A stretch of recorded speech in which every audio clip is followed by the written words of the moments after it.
ఆయన ప్రతిపక్షంలో ఉన్నప్పుడు.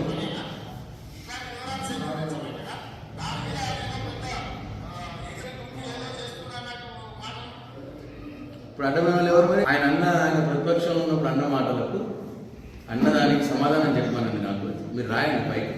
బాల్కొండ ఎమ్మెల్యే ప్రశాంత్ రెడ్డి గారు ఇట్లా మీరు ప్రతిపక్షంలో ఉన్నప్పుడు ఏదైతే మాటలు అన్నారో దానికి సమాధానం చెప్పిన తర్వాత నేను వివరాలు ఇస్తానని చెప్పాను. నేను ప్రతిపక్షంలో ఉన్నప్పుడు ఏదైతే అన్నానో ఈ సర్వే చేయడం గురించి వివరాలు తీసుకునే వాళ్ళని అడ్డమైన వాళ్ళు అన్నదాని గురించి తలమాసినోడికి మేము చెప్తామా మా ఆస్తుల వివరాలు అన్నదాని గురించి అప్పుడు చెప్పిందంత తప్పు, నాకు క్షమించండి, ఇప్పుడు ఇవ్వండి అని చెప్పమని ఇస్తాను. ఓకే, అన్న మాటలు మరి విరమించుకుంటే ప్రజలకు క్షమాపణ చెప్తే నేను నా ఆస్తుల వివరాలు కూడా అందిస్తాను. లేకపోతే రెగ్యులర్గా రాసుకుంటాను.